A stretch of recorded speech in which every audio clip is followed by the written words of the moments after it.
Hi friends, I'm walking around downtown Asheville and it's noisy in the hostel that I'm in. It's noisy everywhere, so I'm sorry.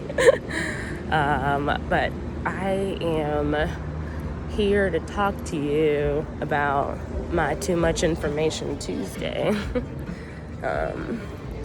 Well, by this time yesterday we would have talked about surrender and how we allow the body to surrender. And what I have wanted to share, this is cool. What I have wanted to share with you is, it does feel like TMI. It's a somewhat awkward scenario that happened to me. So let's start with the beginning, or from the beginning. I was born to my mother and father. No. I have always been really good at feeling. So what happens is, like, I have an emotion and my brain is like, ooh, great, let's dissect it, make a math problem, and then solve it. And then once you find the solution for the thing, we can learn from it and move on. And that's it. Like, that's what you do with your emotions. You figure out where they come from and what you need to do with them, and then you do that, and then you're done.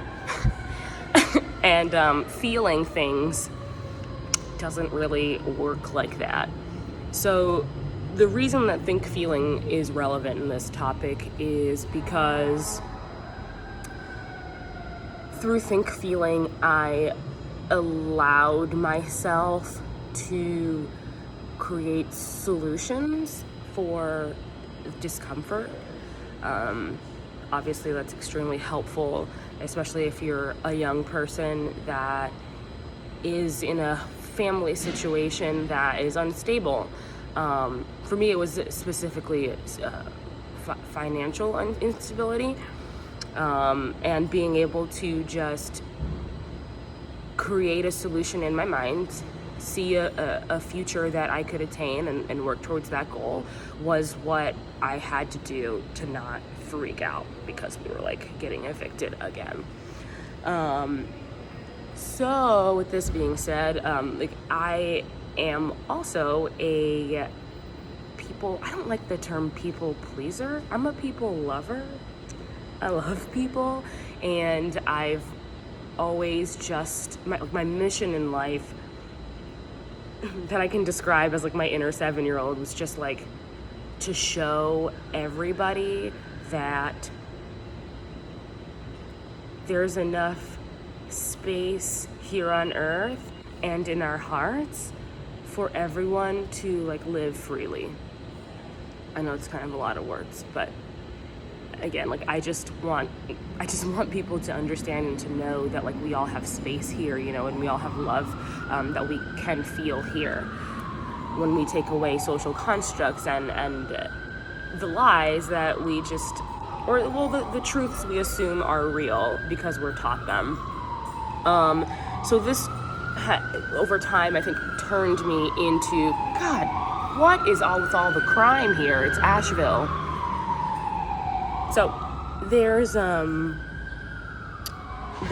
part of me that I think became this, what people consider to be a people pleaser, because it was easier for me to take on the burden of being uncomfortable so that somebody else could see the freedom that I was experiencing and that I was trying to share. So as the years go on, I'm, again, taking things on for other people, trying to be the bigger person. I grew up in an environment where I am the oldest child of 4 children. So I was always another adult in my own mind, I had to be another adult.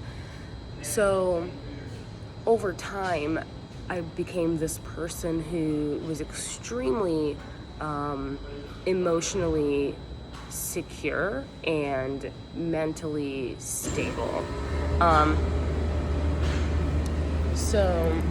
And I mean emotionally secure, I don't mean untouchable. Actually, yes, I mean like emotionally untouchable. And that was my perception.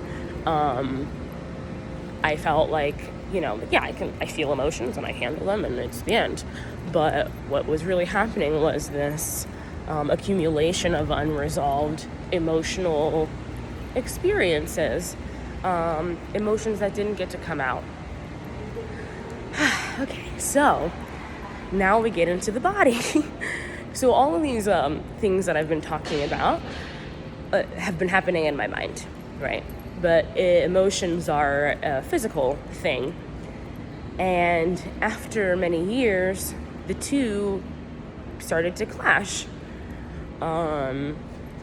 My physical body, I didn't experience like pain or illness, though that does happen for some people. I was just anxious a lot.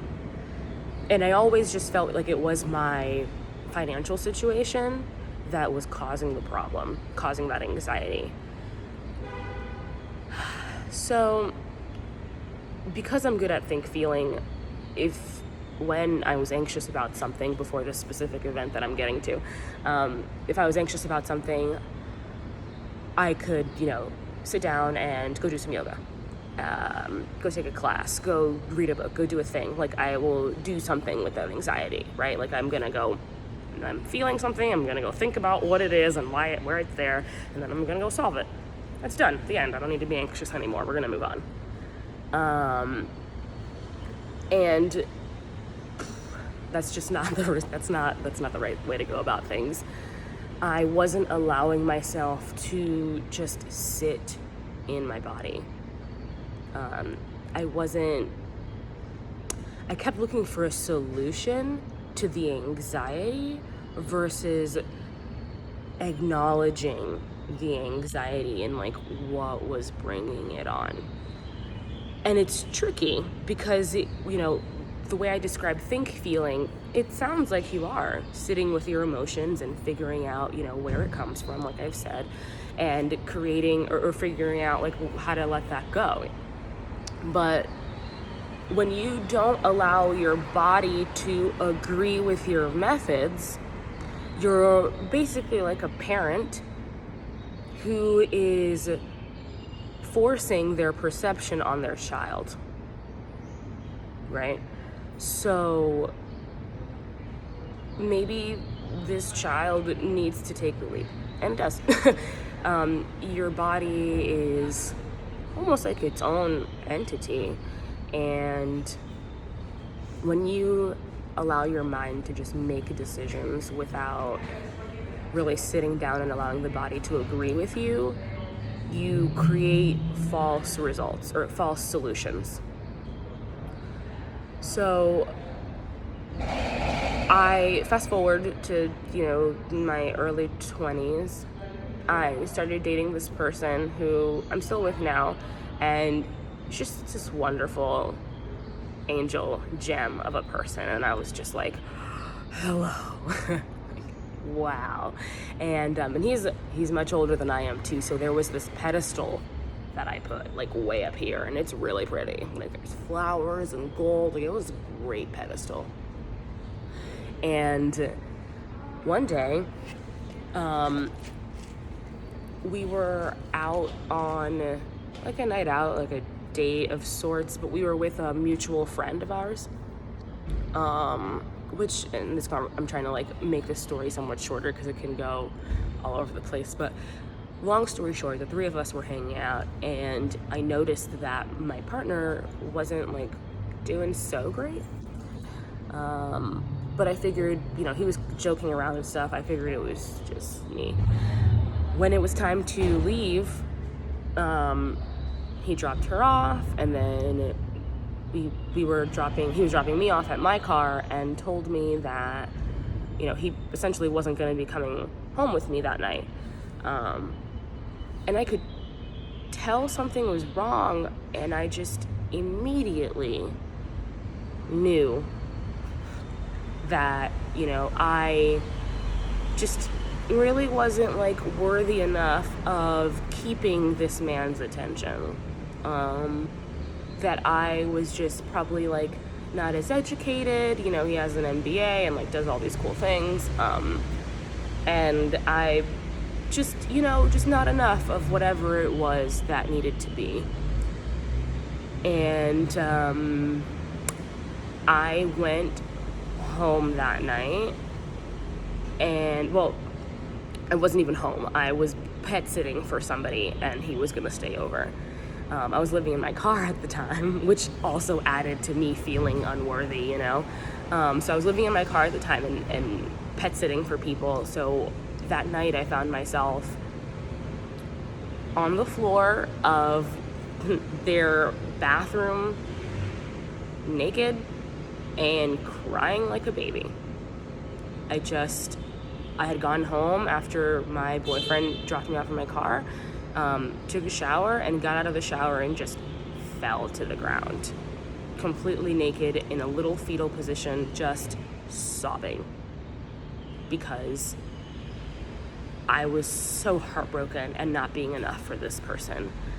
And this was all from like him not wanting to stay the night with me. Like something was wrong, obviously, and he like didn't want to come stay the night. And we had already been together for like a year and a half, I think, at that point.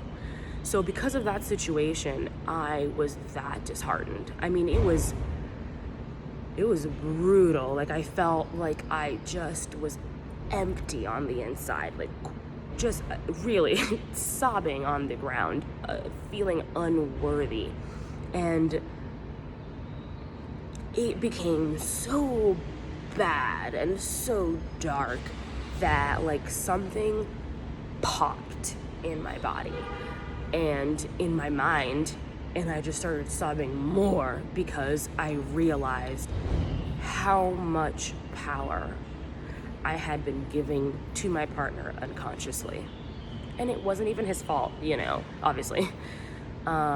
I noticed how shiny and beautiful his pedestal was in my mind, and how not shiny and beautiful my pedestal was, and how my perception of myself, how I was living my life at that time, was so surrounded by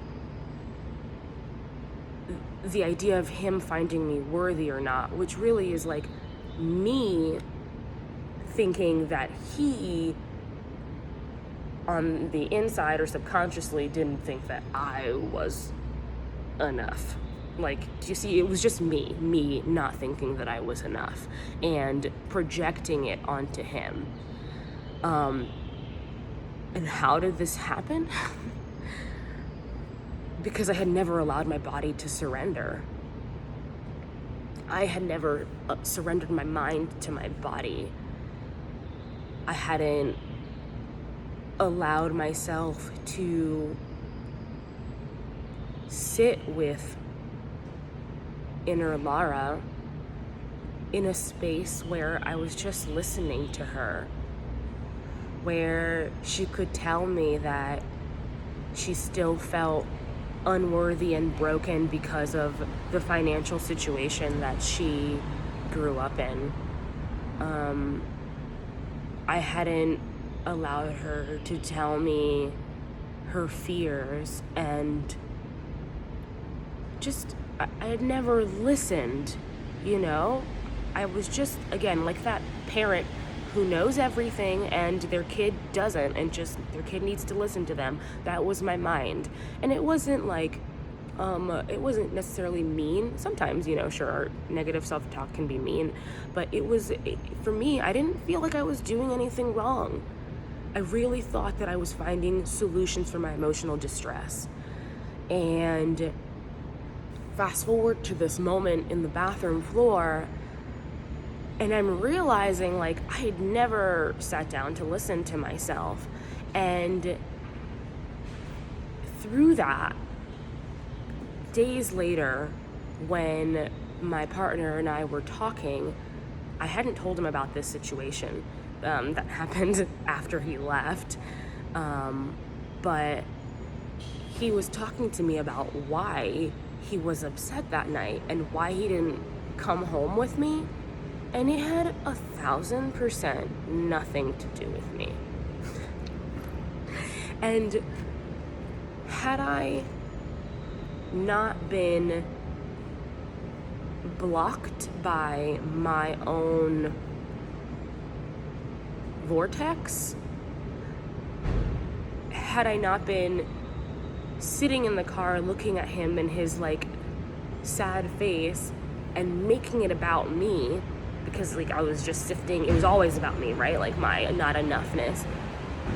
If I had really been present and clear, I could have just been there for him. It wouldn't have been about me, right? Like if your friend is upset, you put your stuff aside for a second. You're like, hey, like, are you okay? Like, do I need to listen to you? Do I need to talk to you? What's going on? Instead, because my body had nobody listen to it for so long, I was then making in intimate relationships, making everything about me, hoping that somebody else would then listen.